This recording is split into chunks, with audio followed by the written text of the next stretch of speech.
your Sega Dreamcast CD GD-ROM drive will eventually die. So what are we going to do? We're going to throw in a little emulator to replicate that drive. Let's have a look right after this.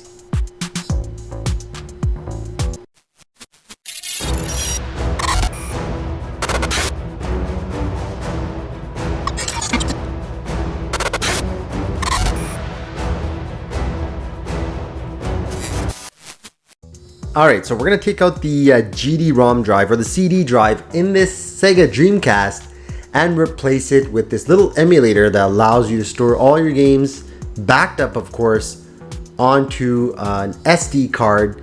And this way, whether your laser has failed or is about to fail, or you're worried that it might fail, won't happen, because we're no longer going to be using that drive and we're going to use this adapter instead. It's so easy. All you got to do is open up your system and take out the GD-ROM drive, which is basically hooked in with 3 screws, and there's a little port that plugs right into the motherboard of the Dreamcast, and then replace it with this one. Pretty much plug and play, that's all you got to do. And then after that is of course configuring and setting up your SD card. Now there's 2 ways of doing this. You can just install the board itself, the GDEMU, or what we did was we also got the it's kind of like a printed casing for it.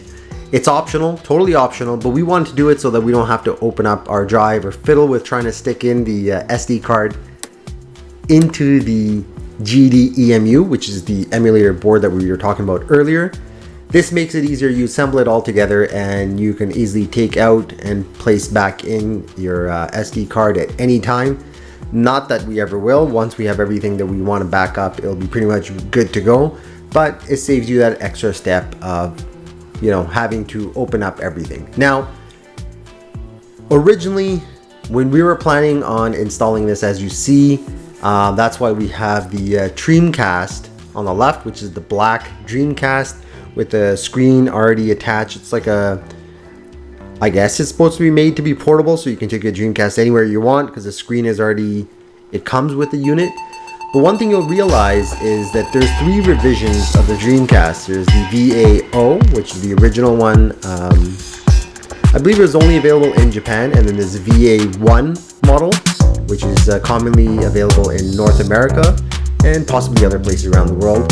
See, that's the SD card, I guess, extender that would take it from the GDEMU board and push it to the top. So notice how we have the top upside down. You'll get a better idea once we get this all assembled and put together.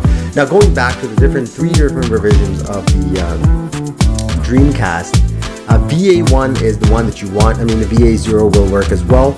VA1 is for sure, this is what the GDEMU is made for. The one in this Dreamcast turned out to be the VA2 model, so it just wouldn't work for us. And the same may be true for you. So the question that comes up is, hey, how do you know which version you have? Is it version 1, 2, 0, or whatever it is?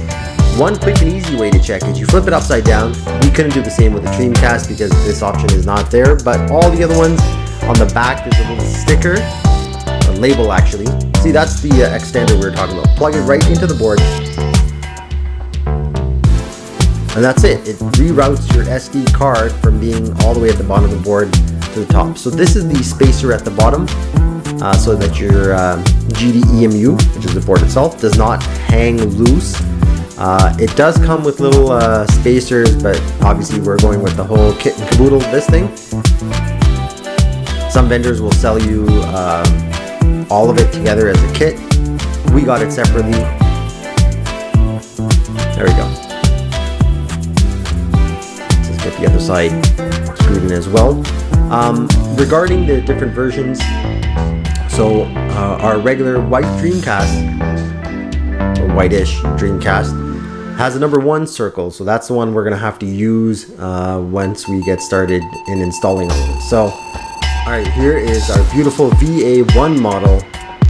We're going to flip it over. And we'll take out this. Oh, stuck. Give it a nice little push and a tug. Usually it's a lot easier. Ours actually has the port on the back. That's why I guess it was a little more tight than usual. Alright. There we go. Time to start taking it all apart. Same as the Dreamcast, as you've seen in our previous video. It is 4 screws, so 1 screw is here. Perfect. And the other 3 are perfectly easily visible without even having to take off the adapter port. So this is 1. Actually, technically the second one, now that we've already taken off the one that was hidden.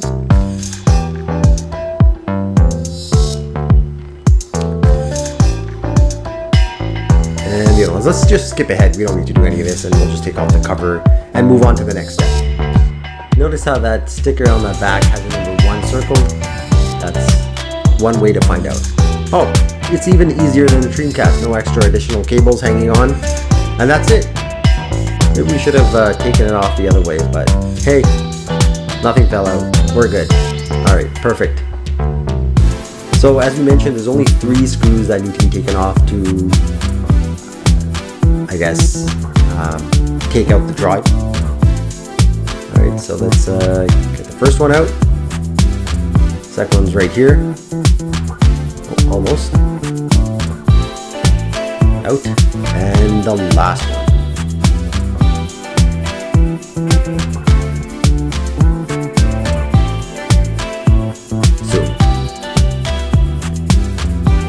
Alright, let's take this off. Uh-oh. It's stuck. No. Come on, there we go. Perfect. Awesome. That's all you gotta do. And the other one's just plug and play. So there's our contraption all assembled, ready to go. Make sure it lines up with the port on the bottom right. That's it. Make sure it's all the way in, otherwise you're gonna have balloon problems. We did. We have to redo it. So, only 2 more screws to put in. There's this one, and there's one on the back. That's just, I guess, to make sure that it's secure, it's not moving up and down, and you don't run into that problem where it slightly moves off of the connector, and it doesn't allow you to boot up into the GD menu of the GDEMU. Alright, let's get this all reassembled, put back together, and we're good to go. And just quickly, easily, just lines up with the rest of the Dreamcast and that plastic pre-printed shell. I guess someone printed that for us using a 3D printer. But we could have done our own, but sometimes it's just easier to go with other people's great creations. Alright. Replacing back those 4 screws back in the Dreamcast. We're just going to skip ahead. You know where they are. No need to re-explain where to put those back in. Just doing all the steps back in reverse. All done, ready to go. Just keep in mind that once you're ready to do your SD card, a couple things to remember. There's a certain way your folder structure should be laid out. The 01 folder will have your menu. And then your 02 will have the first game, 03 the second, and so on and so forth. And that's how you're able to load into all of your games. And that's it. That's all we're doing. We're playing Crazy Taxi. Alright.